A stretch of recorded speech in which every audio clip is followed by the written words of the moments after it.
안녕하세요. 저는 올해 78세 된 김영옥입니다. 저는 6년 전 남편과 사별하고 남편 고향이었던 부산에 혼자 살고 있습니다.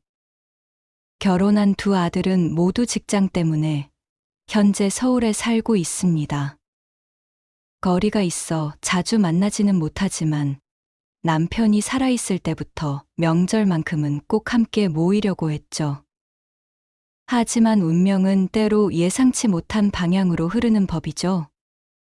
남편이 죽고 2년 후 젊은 시절 남편이 혹시 모를 미래를 위해라며 사두었던 시골 땅이 갑자기 재개발되었습니다. 그 땅은 워낙 시골 외곽이라 가치가 없다고 생각했고 솔직히 저도 그 땅의 존재를 거의 잊고 있었어요. 저희가 결혼 초기 남편이 월급을 아껴 조금씩 모아 시골에 작은 땅을 샀던 기억이 납니다. 당시에는 그저 언젠가는 쓸모가 있겠지라는 생각이었죠. 남편이 살아있을 때는 가끔 그 땅에 가서 잡초도 뽑고 간단한 텃밭도 가꾸었습니다. 하지만 남편이 돌아가시고 나서는 저 혼자서는 관리하기 힘들어 거의 방치해두었죠. 그런데 어느 날 갑자기 재개발 통지서가 왔습니다. 처음에는 사기인 줄 알았어요. 하지만 알고 보니 우리 땅이 있는 지역이 새로운 신도시 개발 계획에 포함된 것이었습니다. 덕분에 토지 보상금과 함께 아파트 한 채를 받게 되었습니다. 처음에는 어리둥절했어요. 평생 검소하게 살아온 제게 갑자기 생긴 재산이었으니까요. 어떻게 해야 할지, 아이들에게 알려야 할지 많은 고민을 했습니다. 하지만 이 사실은 누구에게도 말하지 않았습니다. 아들들에게도요. 왜냐하면 저는 여전히 그들이 스스로의 힘으로 살아가길 바랐기 때문입니다. 그리고 솔직히 말해서 그 돈이 가족 관계를 해치지 않을까 하는 두려움도 있었습니다. 제 주변에서 유산 문제로 형제 간의 갈등이 생기는 경우를 너무 많이 봤거든요. 저는 제 아들들이 그렇게 되는 걸 원치 않았습니다. 그래서 저는 계속해서 검소하게 살았습니다. 아파트는 임대를 주고 그 수입은 따로 모아두었어요. 여전히 아들들에게 한 달에 조금씩 용돈을 받으며 살았고, 시장에서 할인하는 채소를 사고 버스를 타고 다녔습니다. 저에게는 평생의 습관이었으니까요. 갑자기 생긴 재산 때문에 제 생활 방식을 바꾸고 싶지는 않았습니다. 두 아들은 모두 결혼하여 각자의 가정을 꾸리고 있었고, 제가 보기에는 둘 다 괜찮은 며느리를 얻었다고 생각했습니다. 첫째 며느리는 조용하고 차분한 성격으로 명절 때마다 저를 찾아와 정성스럽게 음식을 준비해 주었습니다. 둘째 며느리는 활발하고 사교적인 성격으로 처음에는 저에게 많은 관심을 보여주었죠. 손주들도 모두 건강하게 자라고 있었고, 저는 그저 평범한 노후를 보내고 있다고 생각했습니다. 그러나 세월이 흐르면서 둘째 며느리의 태도가 조금씩 변해가는 것을 느꼈습니다. 처음에는 사소한 것이었어요. 전화를 잘 받지 않는다거나 집에 초대해도 항상 바쁘다는 핑계로 오지 않는 경우가 많아졌습니다. 손주들과 함께 놀러 오겠다고 약속해 놓고는 갑자기 취소하는 일도 잦아졌죠. 점점 더 저를 대하는 태도가 냉담해져 갔습니다. 처음에는 젊은 사람들이 바쁜 거지라고 이해하려 했습니다. 서울에서의 삶은 분주할 테니까요. 하지만 첫째 며느리는 직장을 다니면서도 꾸준히 연락을 해오고 명절이면 반드시 찾아왔습니다. 서울에서 부산까지의 거리는 둘에게 똑같은데 왜 한쪽만 꾸준히 오는 걸까요? 그러던 어느 해 설날이 다가왔을 때였습니다. 모든 가족이 모이는 날, 둘째 며느리가 갑자기 전화를 걸어왔습니다. 어머님, 죄송한데 이번 설날에는 저희가 참석하기 어려울 것 같아요. 가족끼리 해외여행을 계획했거든요. 전화기 너머로 들려오는 둘째 며느리의 목소리에는 미안함보다는 어떤 가벼움이 느껴졌습니다. 마치 오랫동안 계획해왔던 것처럼 말이죠. 순간 가슴이 아팠습니다. 명절에 모이는 것은 우리 가족의 오랜 전통이었는데 그것을 깨는 것이 너무 쉬운 일이 된 것 같았습니다. 그래, 알겠다. 재미있게 다녀오너라. 저는 그렇게 짧게 대답했습니다. 더 이상 무슨 말을 할 수 있었을까요? 그들의 선택을 존중해야 한다고 생각했습니다. 하지만 내심 서운함은 감출 수 없었습니다. 그렇게 첫 번째 명절을 건너뛰더니 이후로도 계속되었습니다. 매번 해외여행이나 다른 일정을 핑계로 명절에 오지 않은 지 어느덧 3년이 지났습니다. 첫째 아들 가족만 매번 찾아와 저와 함께 시간을 보냈죠. 둘째 가족은 제 생일에도 남편의 기일에도 모습을 보이지 않았습니다. 가끔 전화로 안부를 묻는 것이 전부였죠. 그 3년 동안 저는 많은 생각을 했습니다. 제가 둘째 며느리에게 무언가 잘못한 것이 있었을까? 혹시 제가 모르는 사이에 상처를 준 것이 있었을까? 하지만 아무리 생각해도 특별한 이유를 찾을 수 없었습니다. 하지만 더 아픈 것은 어느 날 우연히 들은 둘째 아들 부부의 대화 내용이었습니다. 제가 몸이 안 좋아 방에서 자고 있는데 둘째 아들 부부가 오랜만에 저를 보러 왔다가 제가 방에서 자고 있자 거실에서 이야기를 나누고 있었습니다. 일어나 방문을 열고 나가려 할 때 둘째 며느리의 목소리가 또렷하게 들려왔습니다. 당신 어머니 그렇게 검소하게 사시는데 우리한테 용돈 받아서 쓰시는 것도 보기 안 좋아. 친구들 시어머니들은 다 도움이 되는데 솔직히 명절마다 부산까지 찾아오는 게 의미가 있나 싶어. 제 심장이 내려앉는 것 같았습니다. 둘째 며느리의 목소리에서 저를 향한 실망과 무시가 느껴졌기 때문이죠. 그들이 3년 동안 명절에 오지 않은 진짜 이유를 알게 되었습니다. 단지 저에게 경제적인 도움을 바랐던 것이었나요? 제가 그들에게 경제적으로 도움이 되지 않는다는 이유만으로 가족의 의무를 저버린 것인가요? 충격과 서운함에 말문이 막혔습니다. 저는 소리 없이 다시 침대로 가 자는 척 하였습니다. 그리고 둘째 부부를 그냥 돌려보냈습니다. 그날 밤, 저는 밤새 잠을 이루지 못했습니다. 제 마음속에는 슬픔과 분노, 그리고 깊은 상처가 남았습니다. 그날 이후로 저는 많은 생각을 했습니다. 제가 가진 숨겨진 재산에 대해, 그리고 제 아들들과 며느리들에 대해서요. 처음에는 화가 나서 둘째 가족에게 아무것도 주지 않겠다고 결심했습니다. 하지만 그것이 올바른 해결책일까요? 재산으로 그들을 벌주는 것이 제가 원하는 것일까요? 고민 끝에 저는 그들과 솔직하게 대화하기로 했습니다. 결국 다음 명절이 다가왔을 때 저는 둘째 아들에게 전화를 걸었습니다. 아들아, 엄마가 너희 집에 한번 가보고 싶구나. 이번에도 해외여행 가니? 잠시 침묵이 흐른 후 둘째 아들이 대답했습니다. 엄마, 이번에는 제주도로 가려고 하는데. 다음에 시간 될 때 오시는 게 어떨까요? 그의 목소리에서 미안함보다는 어색함이 느껴졌습니다. 마치 의무감에서 대화하는 것 같았죠. 저는 마음을 굳게 먹었습니다. 그래, 알았다. 하지만 너희 둘 다 여행 다녀와서 꼭 엄마 집에 와줬으면 좋겠구나. 중요한 이야기가 있어. 제 목소리에 담긴 단호함을 느꼈는지 아들은 잠시 말을 잇지 못했습니다.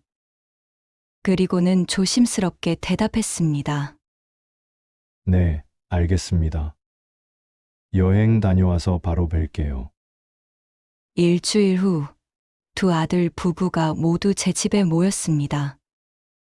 첫째 가족은 따뜻한 미소로 저를 반겼고 둘째 부부는 어색한 표정을 감추지 못했습니다. 손주들은 오랜만에 할머니를 보는 것이 어색한지 멀리서 서 있었습니다. 저는 모두를 거실로 불러 모았습니다. 테이블 위에는 제가 직접 만든 음식들이 놓여 있었습니다.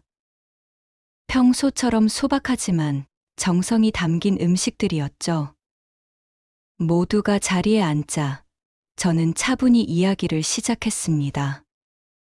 오늘 너희들을 불러 모은 것은 중요한 이야기가 있어서란다. 그동안 말하지 않았던 것이 있어. 가족들의 시선이 저에게 집중되었습니다.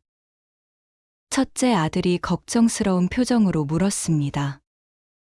엄마, 혹시 건강에 문제라도 생긴 거예요? 저는 고개를 저었습니다. 아니란다.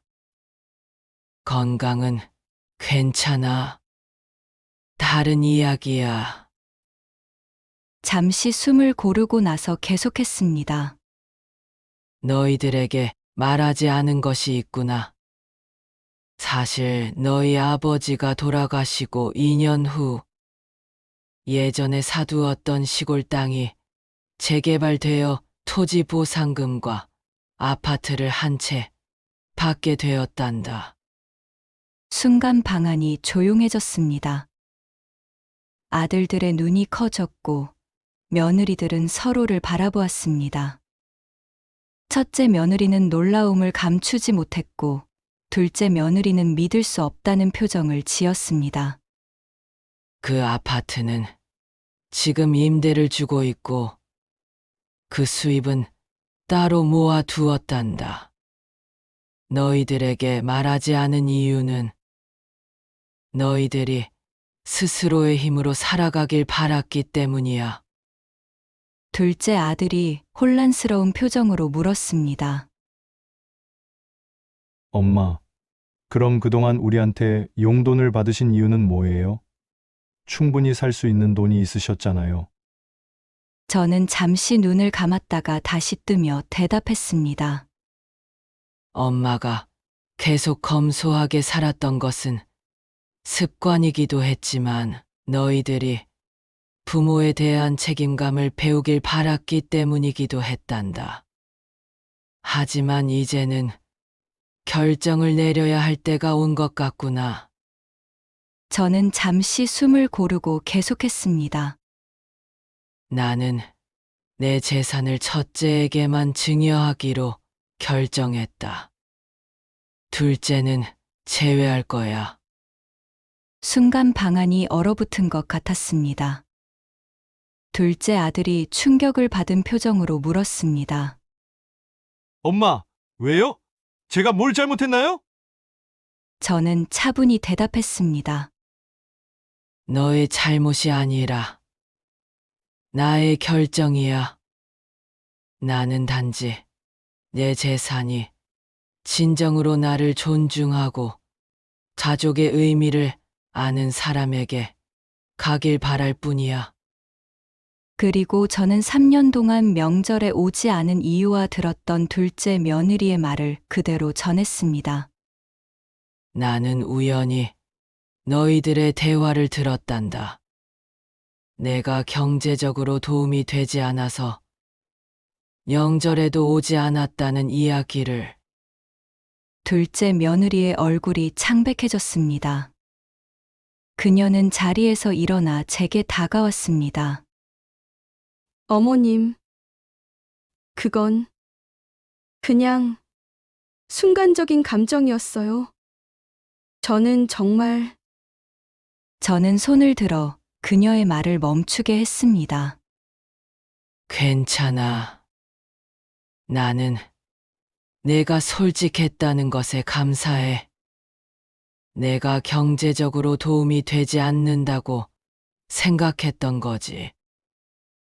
하지만 가족이란 단지 경제적인 이득만을 위한 것이 아니란다. 명절에 함께하는 것, 서로의 안부를 묻는 것, 그것이 가족이지. 둘째 아들이 고개를 숙였습니다. 엄마, 저희가 많이 부족했네요. 하지만 정말 그런 의도는 아니었어요. 저는 아들을 바라보았습니다. 나는 너희를 탓하는 게 아니야. 다만 내 재산을 어떻게 나눌지는 내가 결정할 일이고 나는 그 결정을 내렸을 뿐이야. 그 말을 끝으로 저는 자리를 떴습니다. 침실로 들어가 문을 닫고 잠시 혼자 있고 싶었습니다. 마음이 무거웠지만 솔직한 대화가 필요했다고 생각했습니다. 침실에서 혼자 있으려 했지만 얼마 지나지 않아 문을 두드리는 소리가 들렸습니다. 둘째 며느리였습니다. 문을 열자 그녀의 눈에는 눈물이 가득했습니다. 평소에는 늘 자신감 넘치던 그녀의 모습이 아니었습니다. 어머님, 정말 죄송합니다. 제가 어리석었어요. 돈 때문이 아니에요. 진심으로 사과드립니다. 제가 가족의 의미를 잊고 있었던 것 같아요. 3년 동안 명절에 찾아뵙지 않은 것 정말 후회됩니다. 그녀는 흐느끼며 제 손을 잡았습니다. 어머님의 마음을 이해하지 못했어요. 저는 단지 우리 가정의 경제적인 부분만 생각했고 정작 가장 중요한 것을 놓쳤어요. 가족 간의 정과 서로에 대한 존중을. 제가 이기적이었어요. 저는 그녀를 바라보았습니다. 그녀의 눈에는 진실한 후회가 보였습니다. 분노와 서운함이 조금씩 누그러지는 것을 느꼈습니다. 며느리야, 나는 너를 미워하지 않아. 다만 가족이란 서로를 존중하고 아끼는 것이라는 걸 알아주었으면 했어. 돈이 많든 적든 우리는 가족이잖니. 그녀는 고개를 끄덕이며 눈물을 훔쳤습니다. 앞으로는 달라질게요. 정말 약속드립니다. 어머님을 더 자주 뵙고 더 많은 시간을 함께 보내겠습니다. 아이들도 할머니와 더 친해질 수 있게 해드릴게요. 저는 그녀의 어깨를 가볍게 두드렸습니다. 너의 진심이 느껴진다. 이제 다시 시작하자꾸나. 그날 밤, 우리는 오랜만에 가족 모두가 함께 식사를 했습니다. 어색함도 있었지만 새로운 시작의 기회였습니다. 둘째 손주들은 처음에는 어색해했지만 점차 할머니에게 다가와 오랜만에 이야기를 나누었습니다. 첫째 가족은 말없이 상황을 지켜보며 미소를 지었습니다. 저녁 식사가 끝난 후 첫째 아들이 조용히 제게 말했습니다. 엄마의 결정을 존중해요. 하지만 저는 동생과 재산을 나누고 싶어요. 우리는 형제니까요. 저는 아들의 손을 꼭 잡았습니다. 그건 나중에 너희들끼리 결정해도 좋아.